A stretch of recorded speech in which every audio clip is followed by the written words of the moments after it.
I'm going to borrow a phrase from that great painter Bob Ross. I had a happy little accident. We were moving some plants around, had some seeds in some cartons, and a couple of the luffa seeds fell out. And they germinated. And I got this great volunteer luffa plant. A wonderful happy accident. I think there are 2 in here. I really didn't even see them back here in the back. There was lawn chairs in front. And finally, I saw these great, huge leaves coming over the patio chairs. And wow. And then they had already started hooking on to the shelving unit. I sneaked in, tried to put some metal things behind it to give it some more support and something for the luffa to grow on. Luffas need support. A trellis, a fence, post, anything. And the reason you want some support is so that the vines can grow vertically and your sponges will hang and make a pretty shape. You can, of course, grow them on the ground and just let them sprawl. That is completely up to you. But boy, these are gorgeous. So, support. Full sun. Now, if you're in a really, really hot area, you might want a little afternoon protection. I'm in Zone 9B. So this gets morning sun and late afternoon protection. And it's very happy. Good fertilization, especially when it starts setting the blooms and setting the sponges. Water. Lots of water, again, especially when it starts setting the blooms and starts setting the sponges. It can grow up to Zone 7, maybe into Zone 6. This is the USA planting zones. And if you're in colder areas, what you can do is start your seedlings out inside 4 to 6 weeks before your last anticipated frost date. And then you can move those seedlings out after your last frost date. But 3 to 4 months is usually the norm. They do not like frost and cold weather. As soon as the frost hits them, that's it. They're done. Beautiful. Wow. I can't get over how big they are. So growing conditions are pretty straightforward and very easy. The plant itself is in the cucurbit family, that same family that gives us gourds, pumpkins, watermelons, zucchini, squashes. And the young luffa sponges will look like young cucumbers or young zucchinis. The luffa plant has male and female flowers. So if you have grown luffa before and you were a little concerned that you got all these beautiful great big blossoms but no luffas, the reason is the first set of flowers is male. And you can tell a male flower. It has a very long stem that goes back to the main stem. Also, males usually have a cluster of blossoms that will come out later. So that's how you tell a male. Of course, you can look in the center and see the stamen. Sometimes you'll even see a little pollen left in there. But the bees have been really busy this morning. Great for pollinators. You can see that little stamen in there. Now, the female flowers come out a week or more later. You can tell a female flower very easy. They do not have that long stem. They're going to have a shorter stem that goes right into the crux. And the blossoms aren't as clustered as the male. But I'm going to open this up just a little bit so you can see it. Because there's not a female in full bloom. That is the pistil. Females have pistils, male have stamens. So once this is fertilized, then it starts making the little sponge. Easy to tell the flowers apart. So just be patient. If you get a beautiful, beautiful flush of male flowers, just give it a little time, you'll get some females. And the females are usually tucked into a node area. This is a potential. This is a potential. And this is a potential. In fact, after a while, and if the plant is happy, just about every node will have the potential of other young lufas. Neat, huh? Look at this one over here. Just about every node. Now this is a true vine, and you can see the tendrils here. And these tendrils are what helps to secure it to your fence.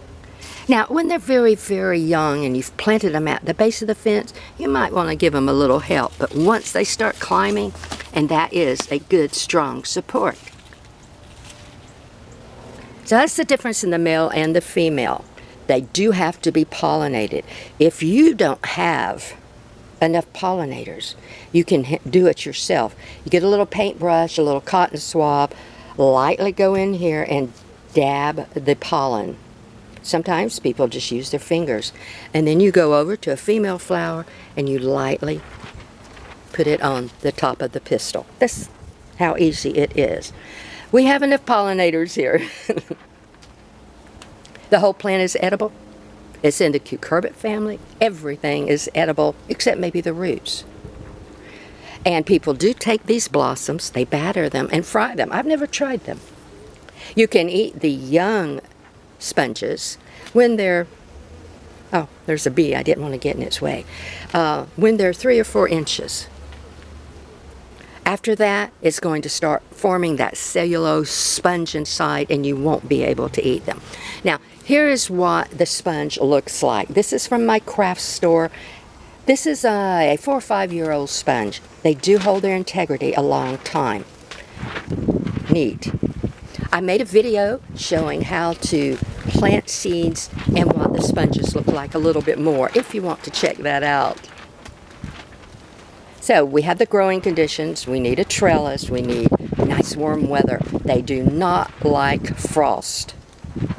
Your first frost and the plant's gone. If you still have loofahs on it, chances are you've lost your loofahs.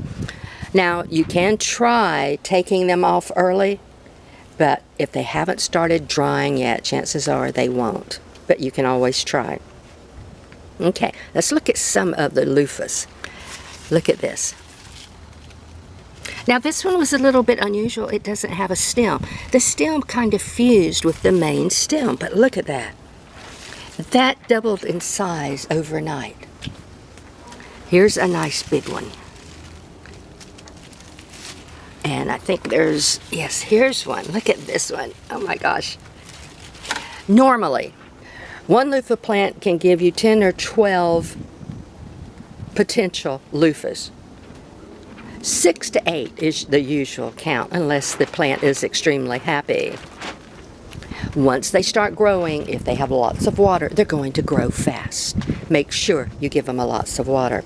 Normally, 6, 8, 10 inches long. I have had loofahs, though, hit 2 feet long.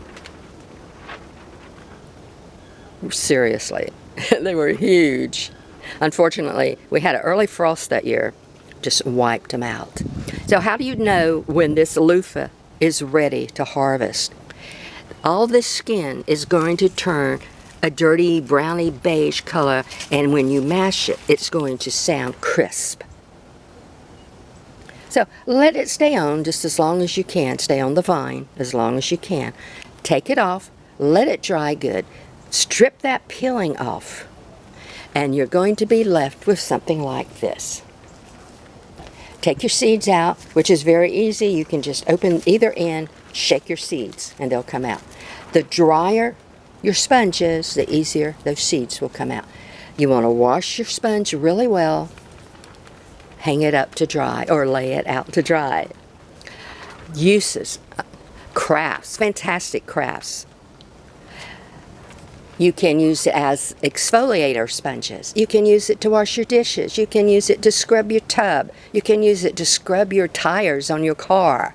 If you plant loofahs one time, you'll never have to buy a dish rag again. And that's one of their common names. It's the dish rag gourd or dish rag sponge. Got some really nice little happy bees this morning. That's really good. Also, this can make a good cash crop. You can sell the sponges, you can sell the young seedlings, you can sell the little loofahs to eat. Of course, that all depends upon your area, your municipality, your code, so check into it. But fantastic project, great for kids because once the loofah sponges start growing, they grow really fast. Easy to take care of. Fairly disease resistant, pest resistant. I've never had a problem with pests and diseases. And when it starts getting older, it's going to start looking a little ratty.